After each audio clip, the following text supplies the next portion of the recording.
Você sabia que os infartos costumam aumentar depois de situação de grande estresse populacional como as que nós estamos vivendo? Saiba mais sobre o assunto no podcast da Unimed Campo Grande. Olá, hoje mais um podcast Cuidar de Você da Unimed Campo Grande. Nós estamos aqui com o Dr. Délcio Gonçalves. Dr. Délcio é cardiologista e ele é o responsável, coordenador da unidade coronariana do Hospital Unimed. Tudo bem, Délcio? Tudo bem, obrigado pelo convite, é um prazer estar aqui. Hoje nós vamos falar sobre infarto, que é um tema bastante comum, e eu já vou começar com uma pergunta cabulosa.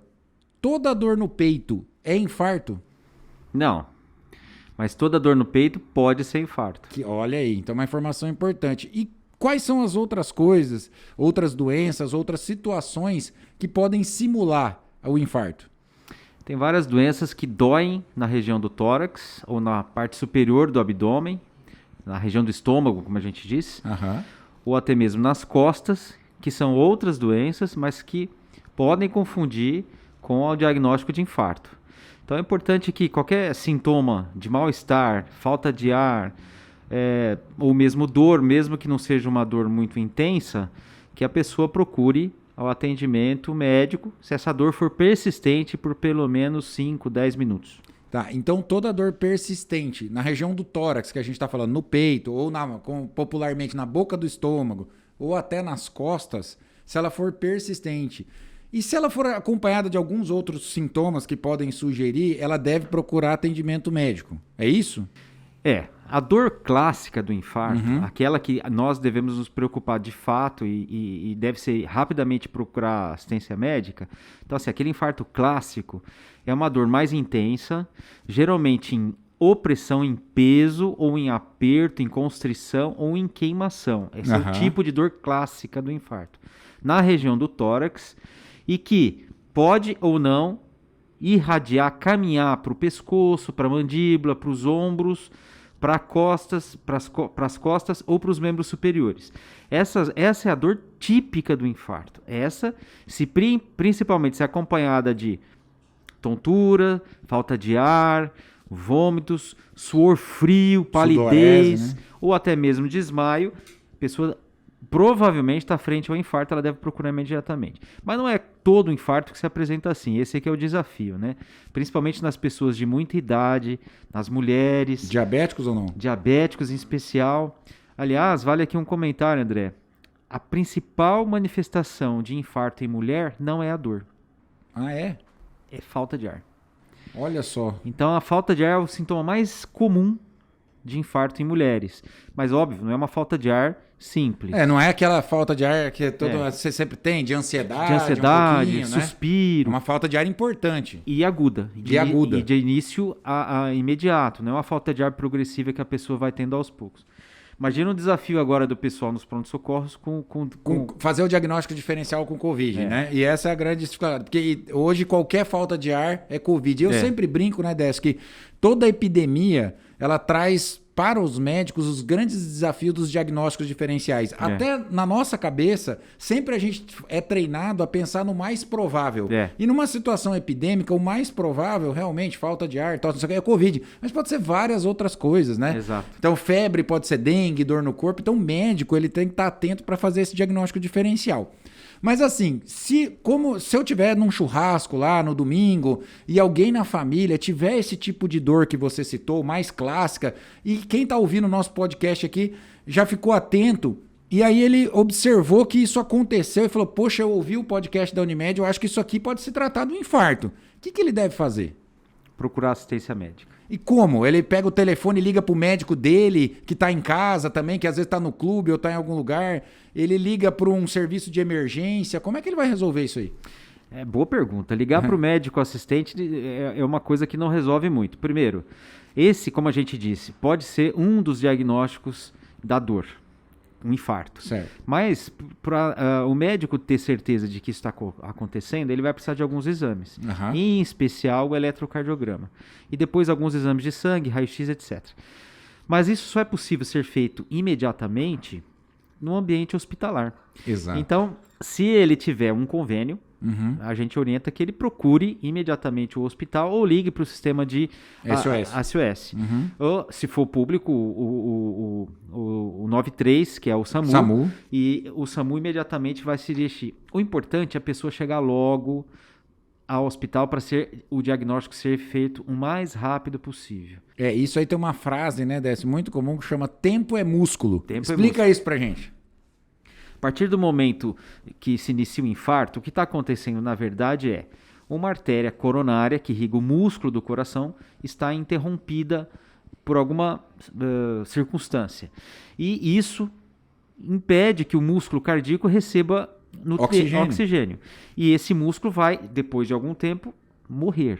Depois de 20 minutos, as células do coração começam a morrer. Quanto mais tempo a artéria ficar ocluída, mais músculo você vai perder. Por isso, quanto mais rápido você desobstruir a artéria, menos coração você vai perder. Tempo é músculo. Quanto seja, mais rápido, menos melhor. Você perde. E também não adianta levar um paciente para um lugar onde não tem assistência. Isso que você falou. Você não vai levar no consultório do cardiologista, porque lá ele não tem os meios para realmente desobstruir essa artéria. Isso. Aí entra a importância da estrutura do serviço. Como você falou, vai levar para um hospital. Normalmente um hospital tem que ter o quê para tratar esse paciente? Primeiro fazer o diagnóstico com os exames complementares e aí a abordagem pode ser, se a artéria estiver ocluída, desobstruir a artéria. Isso pode ser feito com remédios, que são os trombolíticos, ou a angioplastia, que é o cateterismo cardíaco feito imediatamente. Nós temos alguns jargões e alguns protocolos para isso, que é o tempo que o paciente entra em contato com o serviço médico, ele deve, em no máximo 1 hora, 1 hora e meia, ser aberta essa artéria, reperfundido, né? Então, o desafio é fazer com que os gestores públicos e privados façam o paciente chegar rapidamente à porta da emergência e dali para dentro o desafio é fazer com que toda a estrutura e a equipe façam o diagnóstico rapidamente e leve esse paciente para ser submetido a um tratamento que desobstrua a artéria o mais rápido possível. Como você disse, tempo é músculo. Então isso é bastante importante a gente reforçar e que às vezes o paciente vai chegar no pronto-socorro, vai fazer os exames e às vezes até o eletro pode estar normal, né? Isso é importante a gente explicar para o paciente que existe infarto com eletro normal, não é isso? 5% dos infartos no primeiro eletro são normais. E a gente dosa outras coisas para saber, né? Enzimas e tudo mais. E aí, mas vamos supor, fez o diagnóstico. E aí o que é importante o hospital ou o atendimento ter é condição de desobstruir essa artéria, que é isso que você falou, né? Como que a gente desobstrui a artéria? A gente vai entrar lá com um cateterzinho que pode desobstruir, que é a hemodinâmica, ou até o paciente vai ter que ser submetido a uma cirurgia cardíaca futuramente, não é isso? Alguns infartos acontecem sem uma obstrução total da artéria, oclusão total da artéria. Quando a artéria está ocluída totalmente, aí há necessidade de se abrir a artéria rapidamente, ou com a hemodinâmica, o cateterismo, ou até mesmo com alguns remédios que a gente pode fazer na veia para dissolver o coágulo. Mas a placa que causou o infarto, a aterosclerótica, que fez aquela obstrução ocorrer, continua lá. Então, depois da medicação trombolítica para dissolver o coágulo, o paciente precisa ser revascularizado. E aí pode ser feita de duas formas. Pela própria angioplastia, o cateterismo que amassa a placa, espreme, fazendo o sangue passar com maior facilidade. É como se eu tivesse um cano entupido e vou desentupir isso aí, né? A verdade é isso que acontece. Exatamente, né? Isso. É um cano parcialmente entupido com uma placa de colesterol e depois formou um coágulo de sangue em cima dessa placa, ocluindo a placa. Nós removemos os trombos e os coágulos ou com cateterismo ou com remédio e depois nós precisamos diminuir a obstrução que a placa de colesterol está fazendo no vaso. E aí a gente amassa a placa. É bem isso mesmo. Pressiona a placa contra a parede com um balão de catéter, depois coloca um stent ali, que é uma haste fina de metal, muito moderna, para o sangue passar com fluidez. Quando isso não é possível, depois a artéria já está aberta, o paciente é encaminhado para a cirurgia cardíaca, onde se coloca uma ponte com outro vaso, que é tirado ou do tórax, que irriga a musculatura do tórax, que a gente chama de artéria mamária, ou as veias que estão nas pernas, que são as safenas. É que todo mundo conhece como ponte de safena, ponte de safena. É por isso que chama uma ponte de safena, porque ela vai ligar a safena, que é a veia da perna, ela vai ligar a parte onde chega o sangue que ainda não está desobstruído até o local onde terminou a obstrução. Exato. Ou seja, você vai criar um desvio para o sangue perfundir adequadamente o miocárdio. Um balãozinho de um outro vaso. Isso é a ponte de safena. E hoje em dia, quando o paciente fala que ele tem uma ponte de safena, pode ser uma ponte de mamária, pode ser uma ponte de safena, mas o que o pessoal conhece realmente é isso. Agora, você tocou num ponto importante, que é a formação da placa, que é por que entope a artéria do coração, né? Então, assim, quais são os fatores de risco que levam o paciente a desenvolver essa placa e daí obstrui o coração? Bom, André, o principal fator de risco para isso é a gente estar vivo. Porque isso é um processo de envelhecimento previsto na nossa fisiologia. Quando a gente nasce, a programação aqui um dia, nós vamos falecer. Se não for de câncer, de Covid ou de acidente automobilístico, nós vamos falecer de aterosclerose. Faz parte do processo de envelhecimento. E ela então, aterosclerose é a formação dessa placa. A aterosclerose é a esclerose, envelhecimento do vaso por causa de placa de colesterol. E o vaso envelhece com placas de colesterol ao longo dos anos da vida. O certo seria que nós envelhecêssemos todos os nossos vasos aos 120 anos. Mas devido a alguns fatores de risco, como você comentou aí, este processo pode ser antecipado. Quanto mais fatores de risco, e os fatores de risco mais importantes, este envelhecimento acontece muito brevemente na vida da pessoa. Acelera esse processo. Por exemplo, existe uma doença genética que chama aumento de colesterol de origem genética, hipercolesterolemia familiar, onde pessoas nascem com defeito e têm produção excessiva de colesterol desde a infância. Essas pessoas falecem de infarto aos 12, 15, 18 anos. Olha só. Por causa de excesso de colesterol que ele fabrica. Aliás, vale aqui um comentário de que boa parte do colesterol que é circulante no nosso plasma, nós produzimos, 70%. 30% vem da alimentação. A gente ingere isso. Mas claro, que se nós tivermos uma alimentação muito rica em gordura, os fast food, gordura animal, etc., o nosso nível de colesterol fica persistentemente alto por anos. E isso é um fator que acelera a formação de placas. Existem outros. O pessoal já conhece. Fumar, não ser ativo fisicamente, ser sedentário, obeso, diabético, hipertensão arterial. Eu costumo dizer que os principais vilões para a aterosclerose acontecer mais rápida, os clássicos são nível de colesterol alto, pressão, cigarro, fumar e diabetes. Esses são os principais. A vantagem é que eles são modificáveis. Fatores de risco modificáveis. A gente pode mudar isso, né? Mas explica pra gente por que o diabetes e o tabagismo, eles aumentam a chance de formar placa, de fazer aterosclerose. Por que isso acontece? Basicamente porque eles causam mais inflamação da parede do vaso. E irritabilidade química e metabólica do vaso faz com que o colesterol penetre em pequenos orifícios do vaso lesados, como se fosse um asfalto, como a gente está vendo aqui as reformas do asfalto, cheios de orifícios, e o colesterol penetra ali e forma uma placa debaixo da parede do vaso. E o diabetes, por causa da glicose muito tempo circulante no plasma, ela vai lesando o endotélio por dentro. Algo que faz também o cigarro. E aqui vale um adendo. O cigarro faz isso também por falta de oxigenação, hipóxia. E tem hoje na cardiologia o que nós chamamos do capítulo assim, novos fatores de risco. Você deve ter visto pessoas que não são obesas, nem diabéticas, nem fumantes, jovens infartando. Tem aparecido, principalmente nas mulheres. E isso que eu ia te perguntar, como é que é isso? Então, são os novos fatores de risco que a gente está percebendo a relevância deles.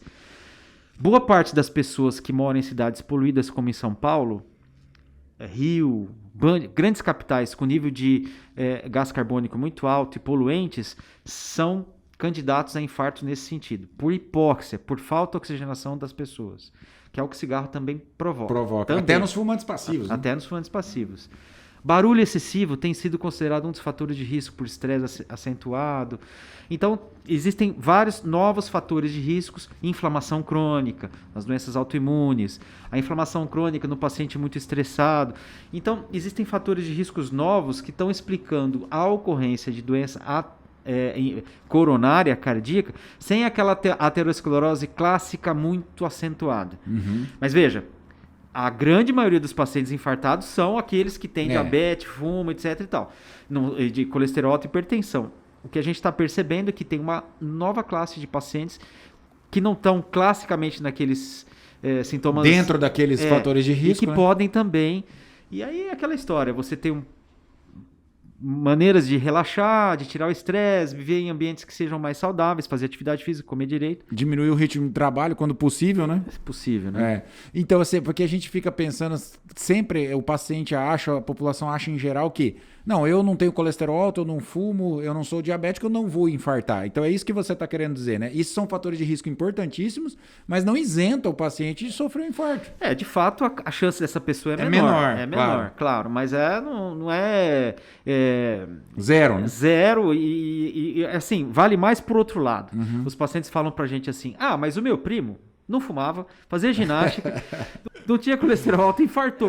Agora você quer que eu pare de comer gordura? Fala assim, mas esse não é exceção, né? É puxar sempre pela exceção, né? Então, assim, isso não tem sentido lógico. E agora, assim, muitas pessoas acham, e tá na cultura, que assim, e eu queria saber de você se isso é verdadeiro. Quando o paciente infarta e ele é mais velho, ele tem menos risco de morrer do que um paciente jovem que infarta? Isso é verdade ou não é? Não. Não? O idoso sempre tem maior mortalidade na sua especialidade, na minha. Quanto mais idade, mais tempo você ficou exposto aos processos de agressão no corpo. Sejam eles inflamatórios, infecciosos ou até mesmo degenerativos. Então o idoso é mais frágil e tende a ter maior mortalidade. O que acontece se a pessoa tem uma isquemia crônica no coração, uma obstrução progressiva e lenta, o coração vai se adaptando com outros vasos. Durante esse processo. Longo. E se ele tiver a sorte de não morrer neste período, ele talvez consiga se passar por um processo de infarto com um pouco mais de colaterais, de outras vias para levar o sangue para aquela área que estava sofrendo. Algo parecido com o que faz atividade física. Então, se você faz atividade física frequente, nas pernas, os músculos e também no coração, você cria alternativas de circulação sem ser aquela artéria talvez esteja com problema. O jovem, como ele não as placas podem ser rompidas de uma hora para outra, ele não estava preparado para aquele treinamento de sofrimento no coração, ele pode não ter essas vias alternativas e falecer. Mas, se ele não falecer do infarto, ele tem mais estrutura orgânica, fígado, rim, cérebro, músculo. Que é importantíssimo para ajudar a superar esse processo com melhor qualidade, né? Suportar a agressão, né? As mulheres têm tido um pouco mais de dificuldade e tem aumentado o número de infartos em mulheres. E aí sim, tem várias teorias, né? Uma coisa todo mundo concorda. Elas estão muito mais expostas ao estresse do que em outras... Estão mais inseridas no mercado de trabalho, né? E tem jornadas, às vezes, maiores do que... Certamente maiores do que antes e talvez maiores do que os homens atualmente, né? Então, a casa, a família, o trabalho e um nível de estresse muito maior. Elas têm... também algumas alterações hormonais que depois da menopausa podem estar interferindo, estão fumando mais, estão fazendo menos atividade física, então essa conjunção de fatores está explicando a incidência de infarto em mulheres, né, um pouco maior. E por que às vezes às vezes a população pergunta pra gente por que tem indivíduos jovens, atletas, por exemplo, como a gente vê, que tem parada cardíaca num jogo de futebol ou num esporte? O que explica isso? Que os caras, eles têm uma alimentação muito boa, eles fazem atividade física e eles infartam. Às vezes acontece isso, aconteceu recentemente, né? Num jogo de futebol. Por que isso acontece? Acho que a gente precisa dividir duas coisas. Uma coisa é a pessoa que pratica atividade física para ter saúde e o atleta. Certo. Ser atleta não é ser saudável, pelo contrário. Normalmente o atleta é doente. Ou ortopédico, ou muscular, ou emocional, porque ficam... Né, pressão muito grande. Muito grande e muitas vezes cardíaca. É como se você tivesse um carro, que a gente tem um carro, compra um carro novo, e você pega esse carro e coloca para andar no Pantanal em alta performance. Certo. Exigindo do motor. Certamente esse motor não vai durar muito tempo, vai dar mais problema do que você pegar este mesmo carro e andar com mais tranquilidade na cidade. Você está exigindo o máximo do motor. O atleta tem muita morte súbita porque eles passam do limite da segurança. Às vezes tem doença também. Doença, como músculo hipertrófico, essas coisas. Doença congênita, etc. Agora, a pessoa normal, para fazer uma atividade física que não seja extrema, ela só vai ter benefícios disso se ela não estiver doente. E se estiver doente, ela vai ter mais benefício ainda, só que ele vai ter que ser uma atividade física orientada, né? Ok. E qual que é a importância, na sua visão, da unidade coronariana? O que que difere uma unidade coronariana de um CTI? Quais são as vantagens de você ter uma unidade coronariana à disposição? Esse conceito nasceu na década de 60. A unidade coronariana nada mais é do que uma terapia intensiva, uma unidade de terapia intensiva, cardiológica. Ah, entendi. Onde os pacientes ali internados são predominantemente de patologias cardíacas ou cardiovasculares. Na década de 60, o infarto ficava na enfermaria. Uhum. E de vez em quando a gente amanhecia, os pacientes amanheciam falecido, sem vida. E as pesquisas começaram a mostrar que a principal causa de morte do paciente no infarto são as arritmias. Uhum. Morte súbita por arritmia. Ou seja, arritmia, o coração ou acelera demais ou faz... Ou para por causa da falta de suprimento sanguíneo agudo. E essas arritmias, elas acontecem nas primeiras horas do infarto, principalmente. Uhum. Vale aqui lembrar um dado que, assim, 50% das pessoas que infartam não chegam ao hospital, elas morrem em casa. Uhum. As outras 50% que chegam são atendidas no hospital, como a gente comentou no começo da conversa, e o ideal depois é que elas fossem encaminhadas para uma unidade onde a equipe é especializada em atendimento cardíaco. O principal ponto disso é o paciente ficar sendo protegido contra as arritmias. Entendi. E aí é que é o grande ponto da unidade coronária. Ele vai tomar medicações para isso, o médico vai pensar nisso o tempo todo, nas primeiras horas, ele vai estar sob monitorizado, né? E aí ele vai ser submetido aos exames específicos para isso, com medicamentos específicos, com uma terapêutica bem particularizada, que em terapia intensiva, como existem outras doenças, isso não é tão comum e não tão sistematizado. É um atendimento especializado, né? Direcionado para as doenças cardíacas. Nelson, cara, o papo foi excelente, esclarecedor. A gente podia ficar aqui mais tempo falando sobre isso. E qual que é a sua mensagem final assim, para o paciente em termos de recomendação de prevenção e atendimento? Bom, o ideal é que a gente não infarte antes dos 120 anos. Para isso, ter uma vida saudável dentro do possível, sem muito estresse. Claro que é difícil, mas a gente consegue escolher com que a gente quer passar raiva, né? Exatamente. Tratar um problema de cada vez, né? Com calma, né? Procurar ter uma alimentação, e não é difícil de ter uma alimentação saudável, não precisa ser grandes mudanças. Dá para fazer isso, isso é motivo talvez de uma outra conversa. Praticar atividade física, isso é fundamental. Uhum. E fazer avaliações periódicas, para você descobrir se você já tem alguma ou não doença. Teve sintomas sugestivos, como a gente comentou, procure o hospital, especialmente aqueles que têm um atendimento cardiológico especializado, como o nosso Hospital da Unimed, ou se não tiver convênio, a rede pública que ela vai encaminhar você. E não deixe de procurar, em especial agora na época do Covid, muitos pacientes estão infartando e não estão indo ao hospital com medo de contrair Covid, mas eles falecem de infarto em casa. Perfeito. Isso tem acontecido. Então procure o hospital o mais rápido possível. Mais uma vez, obrigado. Um abraço a todos e até o nosso próximo podcast. Muito obrigado, foi um prazer estar aqui, estamos sempre às ordens.